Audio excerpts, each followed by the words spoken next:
Omukama mulungi obudde bwonna.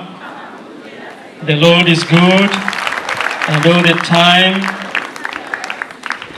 Mukama leero atuyambe tubeere n'omutima omugabi olwo emirimu gyaffe gye tusabira leero lwe ginaafuna omukisa. Ekyo nakyo kikubire mu kye kituwulidde mu ssomo eryasoose lye baatusomedde eryavudde mu kitabo eky'okubikkulirwa omutwe ogw'omusanvu olunnyo olwokubiri n'okweyongerayo.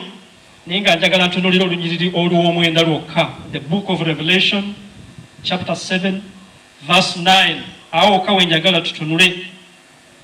Omuwandiisi w'ekitabo ekyo era yali Yowanna agamba nti nendaba ebbiina eddene nga bava mu mawanga gonna nga bayimiridde mu maaso ga Namulondo ne mu maaso g'akaliga nga bambadde engoye enjeru nga bakutte n'ensansa mu ngalo. Kyolina okwebuuza nti abo be baani? Era olunnyo lw'ekkumi n'essatu lubuuza ekibuuzo ekyo nti abo be baani? Bambadde engoye enjeru n'ensansa bazigutte mu ngalo.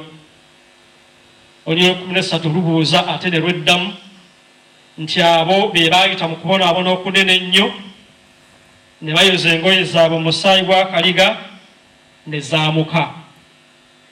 Bwe nange ekitiibwa ekyo eky'okubalirwa mu batuukirivu abo mu ggulu be tulabye nga bambadde engoye enjeru nga n'ensansa bazikutte mu ngalo, akabonero ak'obuwanguzi, ekitiibwa ekyo kye twatonderwa. That's our destination, gye tulaga. Era Mukama eyatutonda kyatwagaza ekitiibwa ekyo tukiyingire. Ekitiibwa ekyo bwe tuba tuli bakukifuna tusookera wano ku nsi ne tukikolerera ne tukola byonna Katonda by'atulagira okugwanira ekitiibwa ekyo kye tuwulidde nga batugamba mu kitabo eky'okubikkulirwa. Ng'enjogera y'ennaku zino bw'egamba, mugiwulira nnyo nti obuvubuka bwe bukolerera obukadde, nti oba enviiri enzirugavu ze zikolerera enviiri enjeru. Kale naffe mu by'omwoyo tusobola okugamba nti obulamu obw'oku nsi oba obulamu obw'omubiri bwe bukolerera obulamu obw'omu ggulu, obulamu obw'omwoyo. Kale buli lukya weebuuzanga ettoffaali ly'otadde okweteekerateekera obulamu obwo bw'ekitiibwa bwe tuwulidde. Ekyo nno abooluganda tukikola nga tugondera amateeka n'ebiragiro Katonda by'atuwa. Ng'ebimu ku biragiro Katonda by'atuwa era leero kye njagala okussaako ennyo essira kwe kubeera n'omutima omugabi, kuba ekyo kiragiro nakyo Katonda akitulagira. Eryo etteeka nalyo Katonda alituwa. Tutunuulire leero omutima omugabi gwe tulina okubeera nagwo era gwe tulina okusaba Katonda agututeekemu. Bwe guba nga gubaddemu eguli ayongere kugunyweza bunyweza. Tumanye engeri ey'okuddiza Katonda waffe ku bibala eby'emirimu gyaffe, ate naye atukuze emirimu gyaffe gye tusabira olunaku olwaleero. Ekyo kye mbaagaza abooluganda olunaku olwaleero. Okubeera n'omutima omugabi kikulu nnyo mu bulamu bwaffe. Ekyo nakyo kiragiro kya Katonda era bw'okituukiriza ekyo ekitiibwa kye tuwulidde abatuukirivu kye balimu ojja kukifuna. Okubeera n'omutima omugabi abooluganda tukiyigirako Katonda yennyini, yasooka okukituyigiriza kubanga ye yasooka okubaako by'atugabira.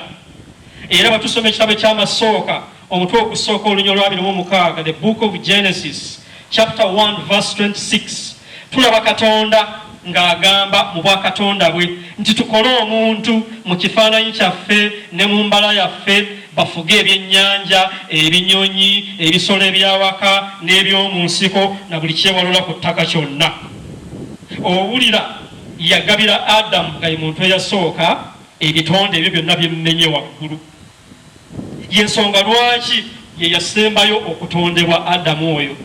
Biri Katonda by'amaze okutonda, byasoose okutonda, afune engeri gy'abimugabira nti biibyo mbikukwasizza, manage them.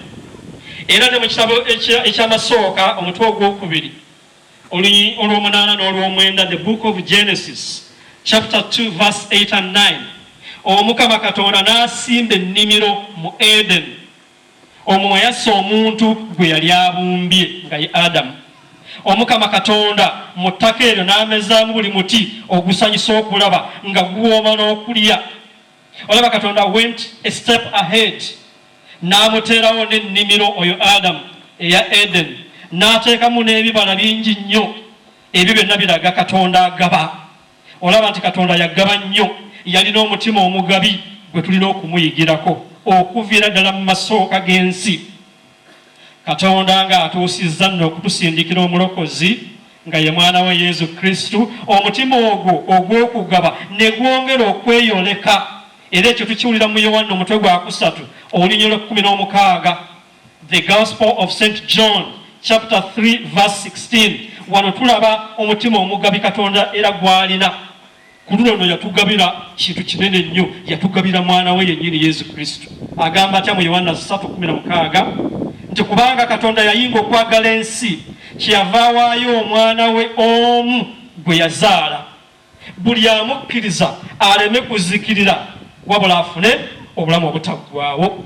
ono tulaba katonda atugabira mwana we yennyini ajje atulokole. ezo engalo ze mulina singa zibadde zange nandibadde nzeeyambisa okukubirako mukama waffe ki mu ngalo. yatugabira nnyo, yeebale nnyo, yeebalire ddala. ate ne Yesu Kristu yennyini ng'amaze okujja, bamaze okumutugabira, atuuse ku nsi naye najja n'omutima omugabi. olaba omutima omugabi guviira ddala mu bwa katonda, nga ffe tutunaba kuguteeka mu nkola tusooke tutulire katonda oyo gye guva. kati yeezo omutima gw'omugabi tugulabira mu bbaluwa ey'okubiri Pawulo gye yawandiikira ab'Ekolinti mutwe gwa 8 olunyiriri olw'omwenda.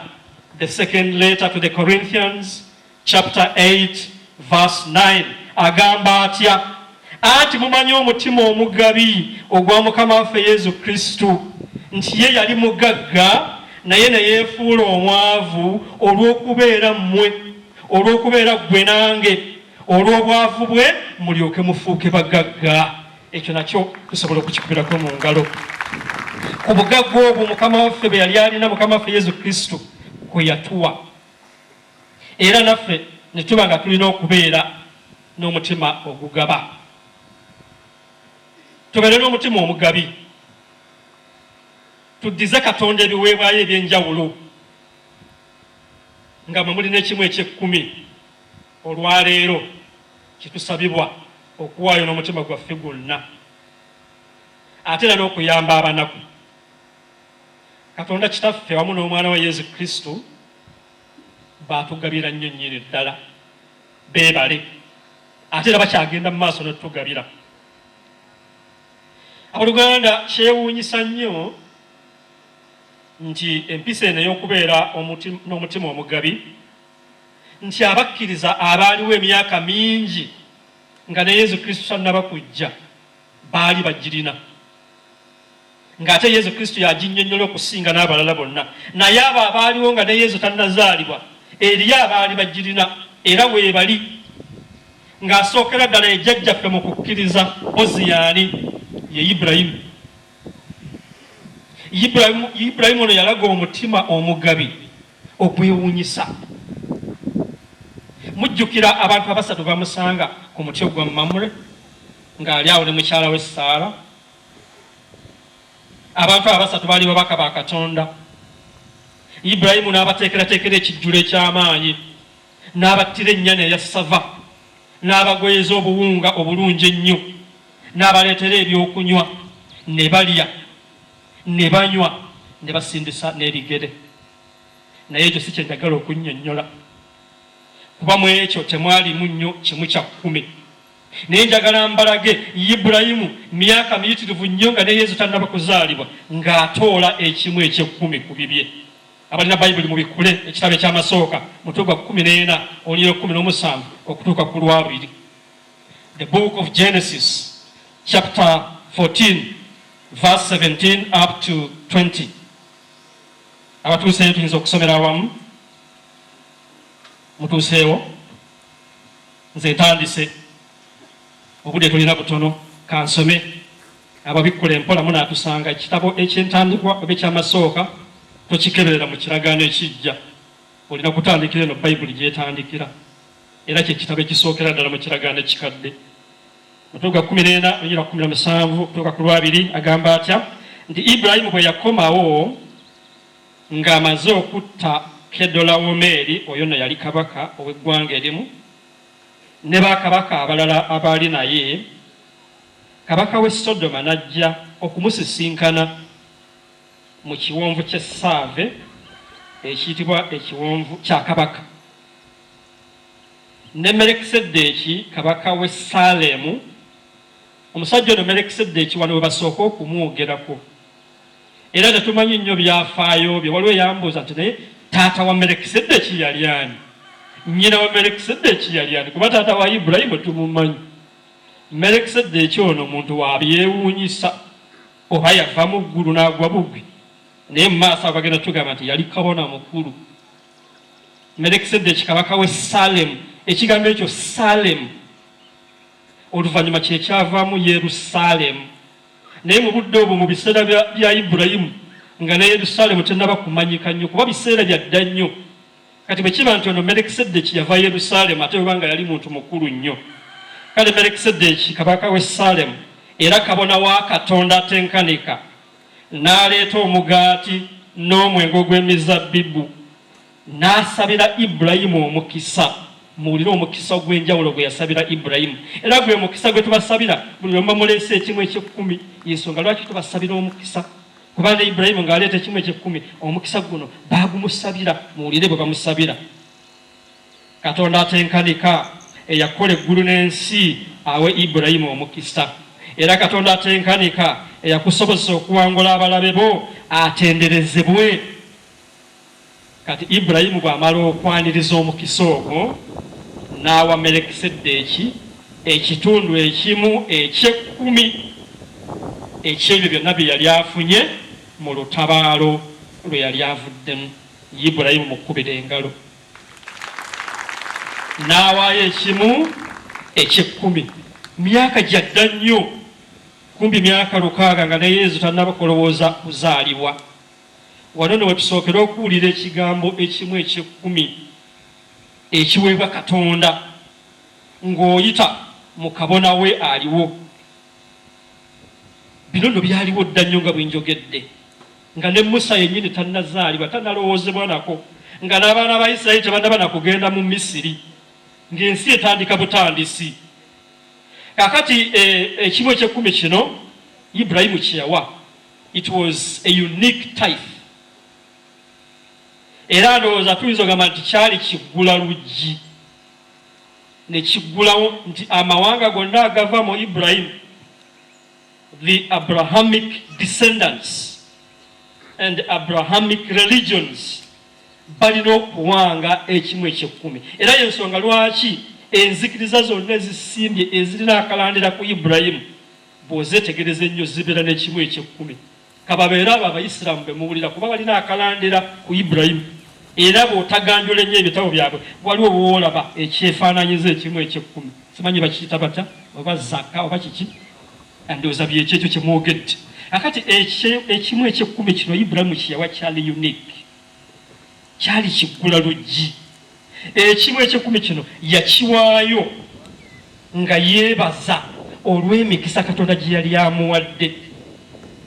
So emirundi mingi bwe tunaawulira mu byafaayo by'abakkiriza ekimu eky'ekkumi bangi bakiwaayo nga basaba Katonda abeereko omukisa gwakola ki, gwabawa. Ku Ibulayimu ekimu kino eky'ekkumi akiwaayo specifically nga yeebaza bwebaza emikisa egyo Katonda gye yali amukoledde, kuba yali akubye ab'amawanga ago gonna gonna mu Sodoma, mu Gomora n'amawanga gaali geetoolodde awo bonna nga bafugazza, ne mutabani we Loti gwe baali bawambye ng'amaze okumununula ng'afunye bingi mu lutabaalo olwo. Kati ku ebyo kwe yatoola ekimu eky'ekkumi n'awa Melekiseddeeki ekimu ekyo eky'ekkumi nga yeebaza omukisa ogwo.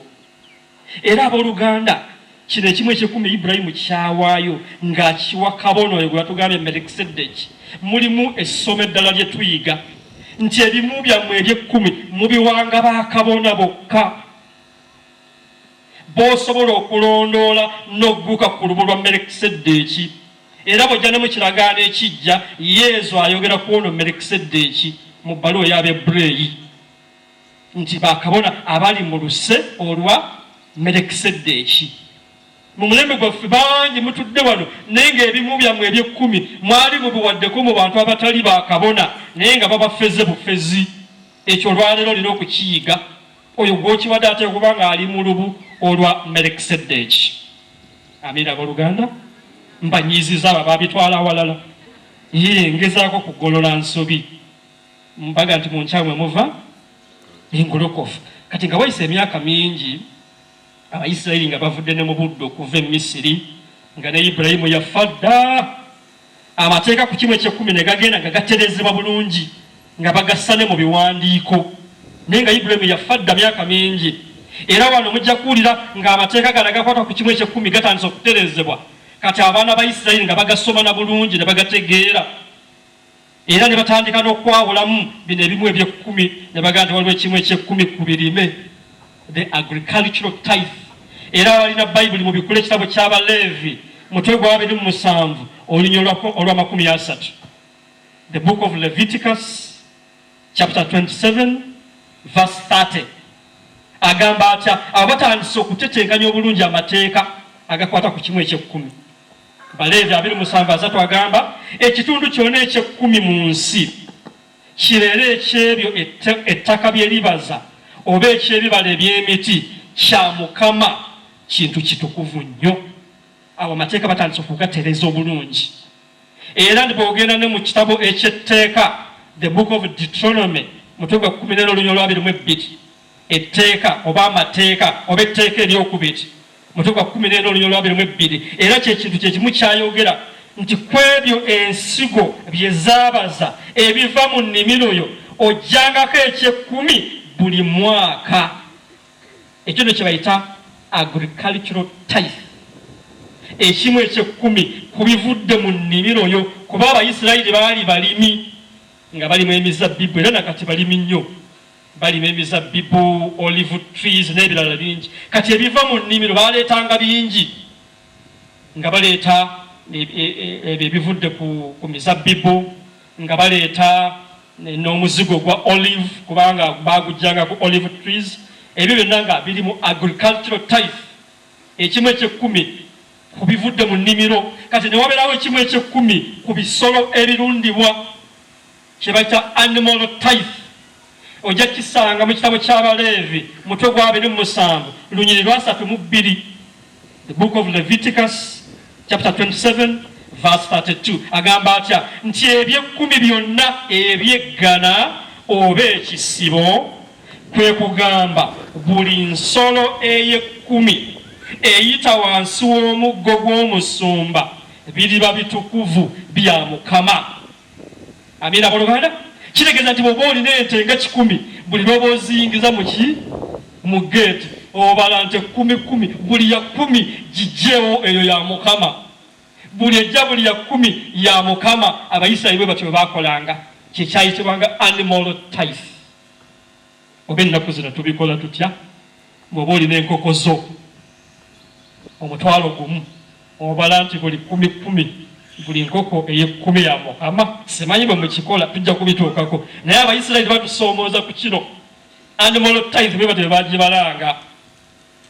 Kakati ebimu eby'ekkumi byenjogeddeko nga bimaze okuleetebwa mu ngeri eyo nga n'amateeka gaabyo kati weegali gategeerekeka. Baani abaakwatanga ebimu ebyo eby'ekkumi ebiva mu Bayisirayiri? Abo si balala, baali Baleevi. Era ekyo ojja kisanga mu kitabo eky'emiwendo, the book of Numbers lunyiriri omutwe gwa 18 lunyiriri lwa 20 n'olwa 21. Awo Mukama n'agamba Alooni nti mu nsi temulibeerako na busika, kuba Alooni yali akulira Abaleevi. Kati amugamba nti mu nsi temulibeerako na busika era temulibeerako na mugabo. Nze mugabo gwammwe, nze busika bwammwe. Katonda yayogera.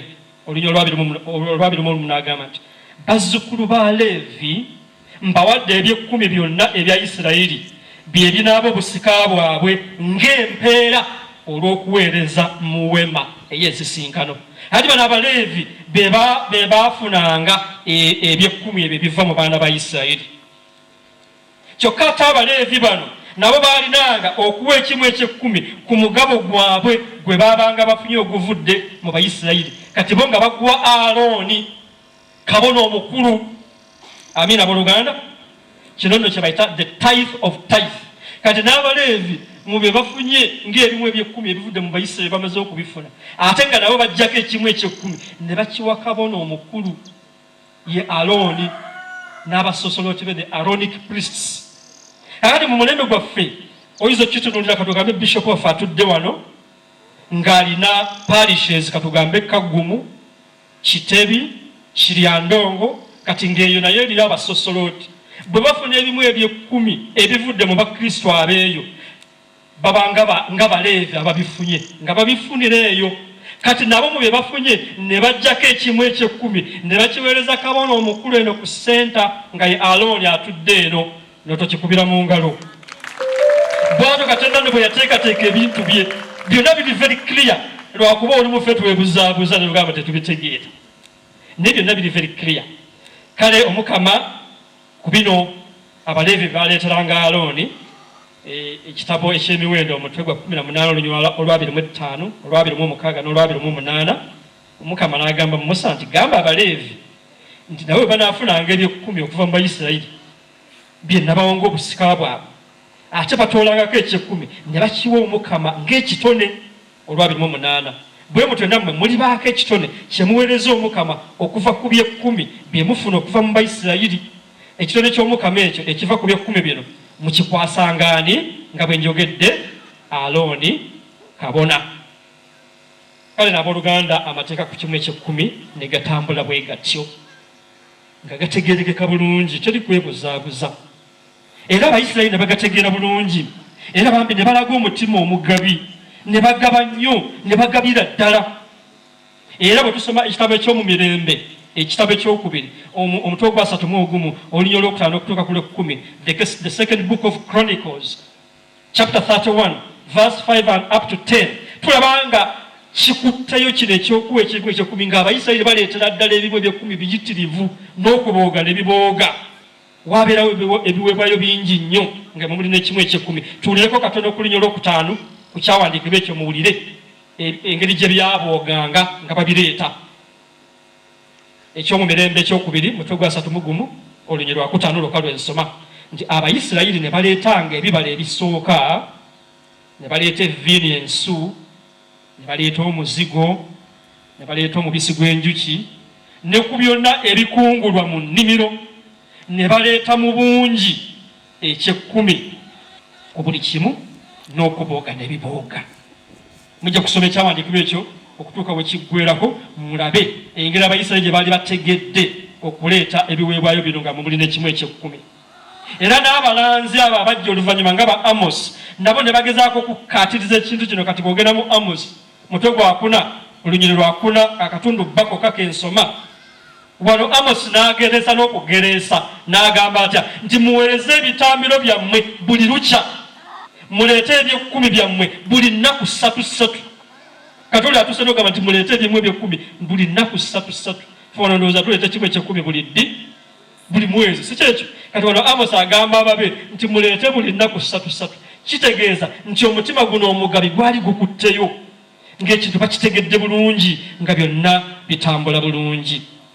Abooluganda, lwaki baakola ekyo kyonna ne baleeta bingi ewa Katonda ne bibooga n'okubooga? Kuba bajjukiranga Omukama gye yali abajje, bajjukiranga Omukama entalo ze yali abawonyezza, bajjukiranga ebirungi Omukama bye yali abakoledde. Naawe owooluganda atudde wano, buli lwojjukira Katonda ebirungi byakukoledde ebiyitirivu, buli lwojjukira abalabe baakuwonyezza, buli lwojjukira COVID gwakuwonyezza ng'abalala bo bamulina, buli lwojjukira emirimu gye gikyaliwo ng'abalala emirimu gyafa, kikugwanidde okwebaza Mukama era kikubire mu ngalo. Era ezo engalo kaziwerekere n'oluyimba kwaya lwegenda okutuwa nti bwe nzijukira eyo gye wanzija ne nfukamira ndi wansi nkusinza. Kwaya muto yambe.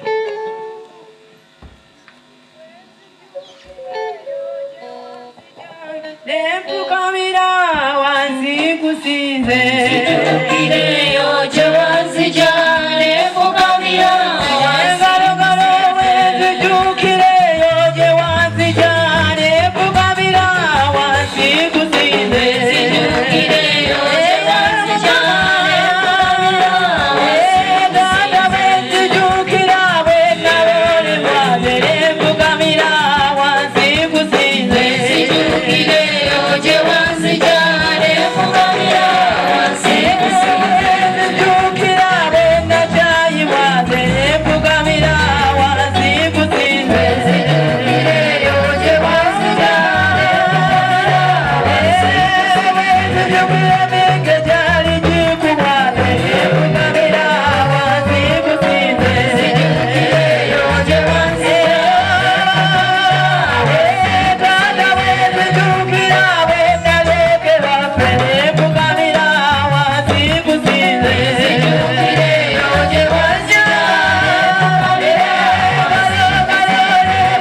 success story ku Bayisirayiri ku bikwatagana n'ekimu eky'ekkumi nga batuuse ku level y'okuba nti babireetera ddala mu bungi ng'era bwe tusomye mu byawandiikibwa ebyo.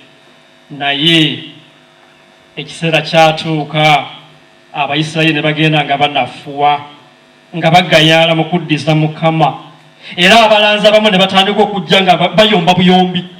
Kati ng'abalanzi bano abaasembayo ba Malaki, kati mubikule Malaki omutwe gwa 3:7 kutuuka ku 9. Kati bano abalanzi bo kati batandise okuyomba kubanga Abayisirayiri bannafuye mu kuleeta ekimu eky'ekkumi. The book of Malachi chapter 3 verse 7 to 9 agamba atya 7 nti okuviira ddala mu budde bw'abajjajjammwe mwava ku mateeka gange ne mutagakwata, mukomewo gye ndi nange nzija kukomawo gye muli. Naye mubuuza nti tunaakomawo tutya?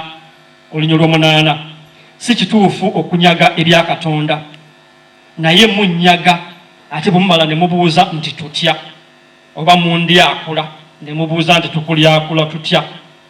Kati abonaddamu nti mubinyagirako mu by'ekkumi ne mu birabo bye muntonera. Kati wano okunyaga ekimu eky'ekkumi kitandise, era abalanzi bano batandise okuyombera ddala kuba ekitabo kya Malaki bw'osoma Bayibuli kye kisemberayo ddala mu kiragaano ekikadde tuleke tuyingire ekiragaano ekijja. Kitegeeza nti myaka gya kumpimpi nga ne Yesu anaatera okukola ki? Naye nga Abayisirayiri batandise okugayaala. Kati ba Malaki bavaayo ne bayomba. Oba oliawo naffe mu mulembe gwaffe tutandise okugayaala. Ensonga lwaki naffe abalanzi olumu abalanzi bammwe tutandika okuyomba nga Malaki bwe yakola ki? Bwe yayomba nti Katonda lwaki mulyazaamaanyizza ebibye ne mutaleeta kimu kya 10. Era mu lunyolo lw'omwenda n'alyoka amaliriza Malaki n'ebigambo ebikanga nti muvumiriddwa mwenna eggwanga lyonna kubanga munyaga ebyange. Atuuse n'okuvumirira ki? Abo abanyaga ebya Katonda. Ate bodduka amangu mu kiragaano ekijja mu kitabo eky'ebikolo by'abatume mutwe gwa 5 ojja kusangayo abantu abakola kyekimu nga banyaga ebya Katonda. Kitabo eky'ebikolo by'abatume mutwe gwa 5 mutuuseeyo olunyolo olusooka n'okweyongerayo. Waliwo abantu babiri, Ananiya ne Safira. Awo Yesu yali amaze okuzuukira ngazzeeyo mu ggulu, Kereziya eyasooka ng'etandise nga Abakristo batunda ebyabwe ne babireetera abatume. Kati waliwo abantu babiri, Ananiya ne Safira. Ananiya yali musajja, Safira yali mukyala. Batuuze ennimiro yaabwe. It's Acts chapter 5 verse 1 up to 11. Mujja kugyesomera, tetulina budde, mpitayita mangu. Ono Ananiya ne Safira batuuze ennimiro yaabwe. Ebivuddemu ebimu babikwese. Kati batandise okunyaga Katonda. Bwe babikwese abatume bo bakitegedde nti Ananiya ne Safira balina kye bakwese. Akati abatume bababuuza nti owayi ddala kituufu ekibanja kye mutunze sente zezo zivuddemu?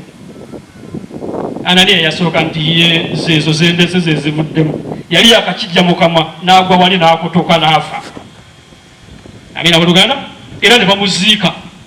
Mujja kukisoma mulabe bwe binnyonnyola. Kati ono omukyala yali taliwo ng'ebyo bigwawo ebyokufa kwa bbaawe. Kati omukyala agenda okukomawo asanga bava okuziika bbaawe.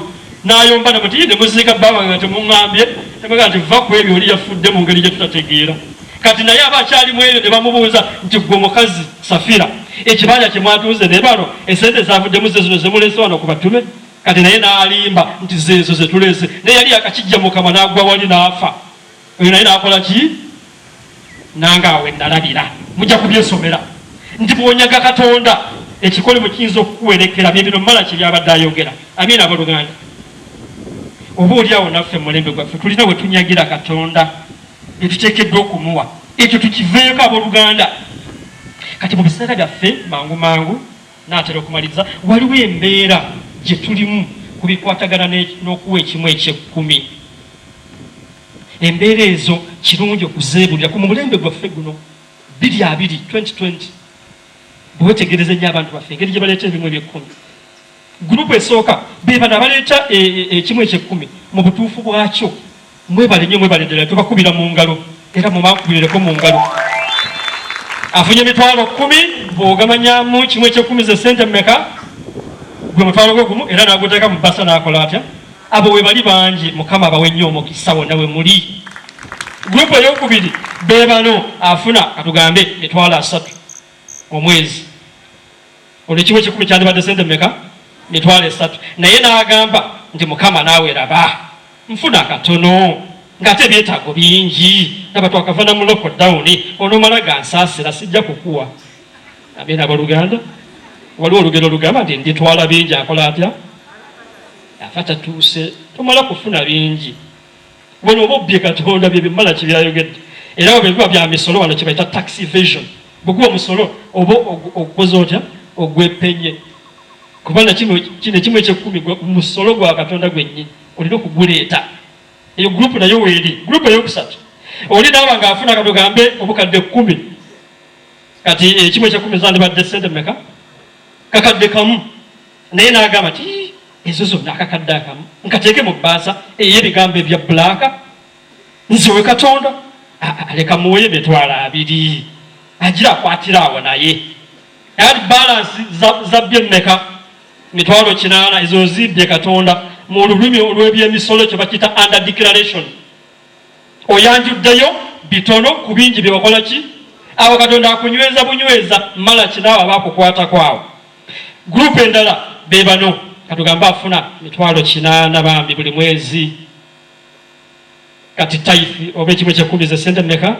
8,000 zaleeta buli mwezi ng'era badde azireeta bambi. Kati olunaku lumu omwezi gumu ne wabaawo ekizibu ku mulimu n'ayonoona ebintu bya kampuni eyo gy'akola ne bamusala salale mu kifo ky'okufuna 8,000 n'afuna 4 bamusaze 50%. N'ajja n'obusungu bwonna nga bumujjudde n'agamba nti Katonda wange laba naawe bansaze ssente ng'ate mbadde sikisuubira era naawe Katonda naawe okiraba tosuubira taifiyo. Luli badde nfuna 8,000 nga nkwata 8,000 n'enteeka mu ki? Omwezi guno bansaze 40 gonna kati bampadde 40 gokka. Mukama naawe okiraba naawe laba nakoze loosi Mukama tosuubira taifi. Abeera abooluganda awo Katonda oba omubbi ebiveeko ebyo ekiba kita emotionalism oba bitaddemu feeling. Kati waliwo Katonda akugamba nti egyo 40 gye bakuwadde oba otoola ekimu eky'ekkumi zibeere mmeka mpozi? 40 ekibuga kiwedde. Simple mathematics. Naweza okujja n'obusungu bujjudde nti olaba nange bansaze nange nina okusala ate Katonda omusala ye yabikoze. Kati waliwo abalala alina ebintu byatunze katugambe ekibanja afunye $20,000 akutteko $2 mmeka? 2 atadde mu bbaasa azze ku mamule ziri endala $18,000 aziwadde omukozi azitwale mu banka. Naye bambi abajja bulungi atuukawo ku Anglican Shrine ng'essimu evuga kololo nti $18,000 zobadde wadde omukozi bambi bazimubbyeko. Naye akyalina ebbaasa yatuuse ku Anglican Shrine. Omukristo oyo kyangu nnyo okunyiiga. Kyokka akutte ebbaasa mulimu $2 mmeka? Kyangu nnyo okugiganaga nti Mukama naawe raba $2 zange zonna bazibbye tosobodde na kuzikuuma. Nange zino $2 sijja kuzikuwa. Kyangu nnyo okwogera ekyo mu mutima gwo. Naye bw'okikola oba olimbye oba obitaddemu feeling Katonda ajja kukuddizaawo. Ku muntu y'omwoyo gwe njogeddeko atunze ekibanja $2,000,000 nga tithe $2,000,000 n'aziteeka mu bbaasa ziri 18 zaawaddeyo bamutwalire mu banka zo ziyinza obutabbi $1,18,000 kyokka ene bbaasa jjazze nayo ng'ali mu takisi ne baba nga gye babba yo yennyini ne bagibbira mu takisi nga jja. Omukristo naye kyangu nnyo okugamba nti Katonda wange naawe ndowooza obirabye. Ayinza okugamba nti obirabye tithe yo agattako nakana tithe yo bagibbye sinze tithe yo bakoze batya bagibbidde mu takisi naawe okoze eki obirabye. Abamu balina n'akajjanja bayinza noga nti Katonda ng'obaddewo okugikuuma nti tithe bakoze batya. Kaakati bino biveeko munakyo biteekamu feeling. Katonda si yagireetedde okubbibwa. Katonda akyakuba nti ziri 18 ze batutte mu banka bw'oba omuna omutima omulungi kojjawo okutoola ekimu eky'ekkumi ekirala. That's 1.8 oleeta ogaa nti Mukama ziri 2 ze nali ndeeta baazibba naye kale ziri ze badde batutte mu banka tezifunye buzibu kakwemba ntoola manyi ojja kunziriza. Amina abooluganda. Simple mathematics. Engalo zisingeko awo.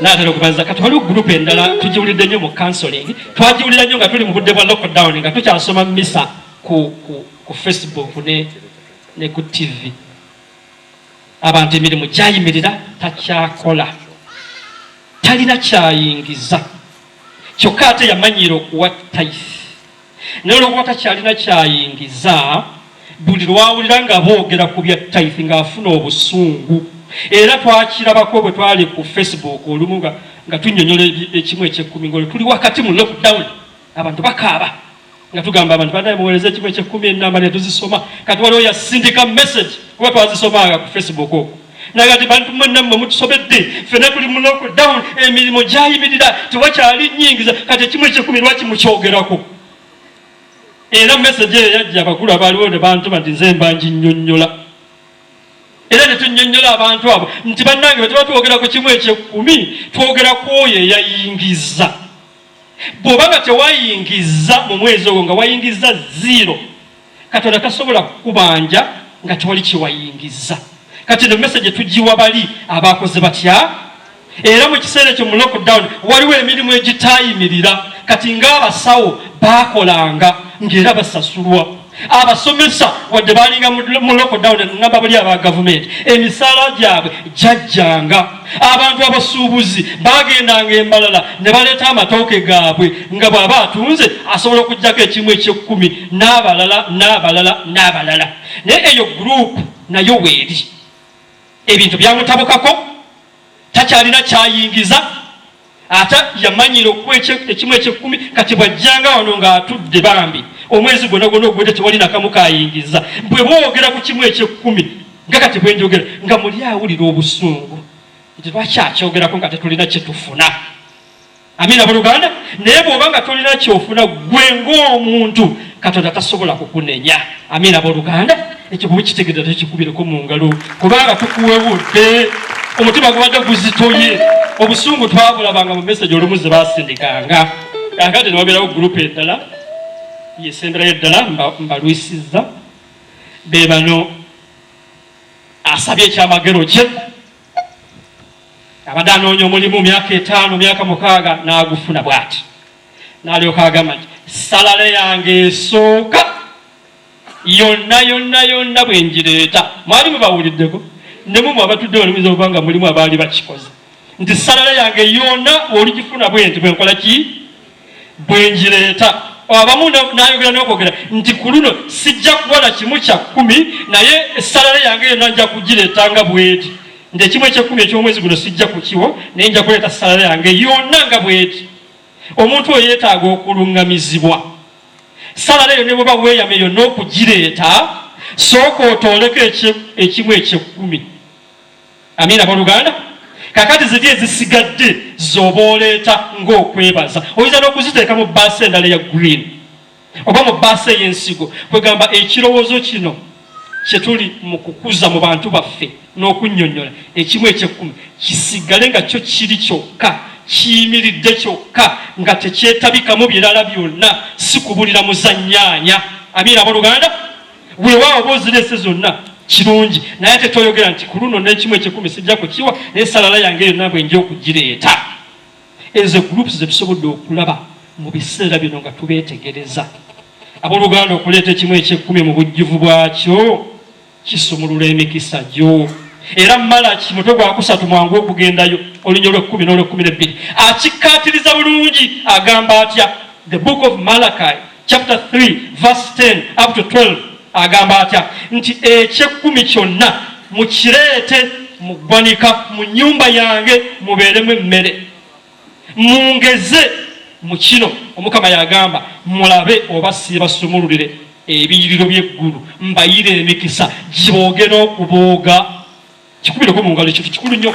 kati Malaki atandise okulangirira emikisa egiva mu kuwa ekimu eky'ekkumi muleete mu nnyumba yange mulabe bwe mutaafuna emikisa amiina buluganda kakati njagala nyangwe mangu ntuuke mu kiragaano ekijja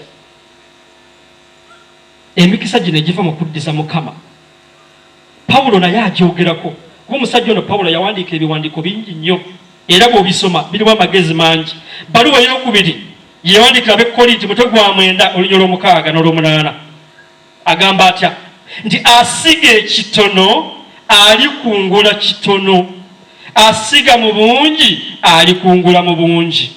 Oyagala kukungula mu butono oba mu bungi? Ansi eriwa? Njagala kukungula mu bungi. Kati olina kukola ki? Kusiga mu bungi. Ekyo kiwete olunyolo olw'omusanvu buli muntu awenga bwe yateesa mu mutima gwe, tawanga agaaniriza oba nakukakibwa, kubanga Katonda ayagala agaba nga musanyufu. Lunyiri lwa 7 ndi ku 2 Corinthians chapter 9 verse 6 up to 8 olw'omunaana olusembayo. Katonda ayinza okuba buli mukisa gwonna mu buyitirivu, mulyoke bulijjo mubeere na byonna ebibamala, era musobole okuba mu buyitirivu eby'okukola emirimu emirala gyonna emirungi. Era ne Luka naye akyogera mu mutwe ogw'omukaaga olunyolo lwa 38 agamba atya nti mugabenga nammwe lwe muligabirwa, ekipimo ekituufu ekikkaatiriziddwa ne kisuukundwa ne kibooga balikibayiwa mu kikondoolo, kubanga ekipimo kye mugera nammwe kiribagererwa. That's Luke chapter 6 verse 38. Abakubye engalo mwebale nnyo. Abooluganda nga mmaliriza ekimu eky'ekkumi tukireete mu bujjuvu bwakyo. Evanjiri gye batusomedde olwaleero ku lunaku luno olw'abatuukirivu evudde mu Matayo mutwe gwa 5 olunyiri olusooka okutya ku 12. Njagala nkwatako olunyiri lumu lwokka lwa 3 wagambidde nti beesiimye abaavu mu mwoyo, kubanga obwakabaka obw'omu ggulu bwabwe. Obwavu obw'omu mwoyo buno bwayogerako bwe bufaanana mutya? Kwe kubeera ng'omutima gwo tegusibiddwa ku by'obugagga by'olina, kutuuka kukuziyiza kubikwatako oddize Mukama oba n'okuyamba abanaku. Kikitegeeza mu bwavu obw'omwoyo. Awo nno tulina okubeera n'obwavu obwo obw'omu mwoyo tusobole okuwaayo freely ekimu eky'ekkumi. Tubeere n'omutima omugabi oguddiza Katonda, okuyamba abanaku, olwo emirimu gyaffe ginaafuna emikisa. Emirimu gyaffe ginaafuna emikisa. Ennyingiza oba amagoba we badde nga bitono nnyo bijja genda byeyongera. Bakasitoma babadde nga bakendedde bajja kugenda nga beeyongera obunene wobatuuza. Amabanja bwe gabadde nga gakuli bubi ojja kufuna obusobozi bw'okugasasula. Obuganzi bwebadde ku mirimu gyo nga bugenze bukendeera bujja genda bweyongera. Abadde batafuna promotion ku mirimu gyammwe olwo mujja kugenda mwongera okufuna promotions, kabe kasinge n'emisaala okweyongera. Ebyo bitandika okulabika olw'okuba olina omutima omugabi. Abadde eddogo ku mirimu gyammwe, abadde okufiirwa emmindi, ebyawongo, kutiisibwatiisibwa kwa buli ngeri, ebyo byonna bijja kusaanyizibwawo mu maanyi ag'omusaayi gwa Yesu Kristo, olw'okuba oliko feva ya Katonda, oli mugabi. Abadde batafuna mukisa kwongera ku bukugu mu mirimu gyabwe, pasitale zijja kulabika, mugende mwongere okusoma. Abamu emisolo gibadde gyewanise nnyo, wajja kubeerawo okuddiriza ku misolo egyo, ate n'obusobozi okugisasula bulabike kuba oli mugabi. Obupangizi obadde bukuli obubi bukufuukidde ekyambika olwa ssente eza rent ezeewanise, wabiwo okuddiriza ku bisale bya rent ebirinnya buli kiseera. Ate kabe kasinge naawe ggwe wennyini ofune omukisa ove ne mu bupangisa ozimbe eyiyo. Ebyo byonna ojja kubiddawo olw'okuba oli mugabi. Awo badde amateeka amakakali agazibuwaza entambuza y'emirimu ennungi, wajja kubeerawo okugasikiza amateeka amalala amalungi agawa abakozi obuweerero. Ekyo gyonna mikisa gijja kukutuukako olw'okuba oli ki? Oli mugabi. Katonda waffe ayongere okutuwa emikisa mu mirimu gyaffe, tufune ebiweebwayo ebiwerera ddala, tumuddize ku byaffe mu bujjuvu bwabyo, mu butuufu bwabyo, ate tuyambe ne bannaffe naddala abateesobola, oba abanaku, oba bamulekwa, oba bannamwandu, oba abalwadde. Omukama abampeere nnyo omukisa. Nyimusize emirimu gyange, emirimu gyange gyonna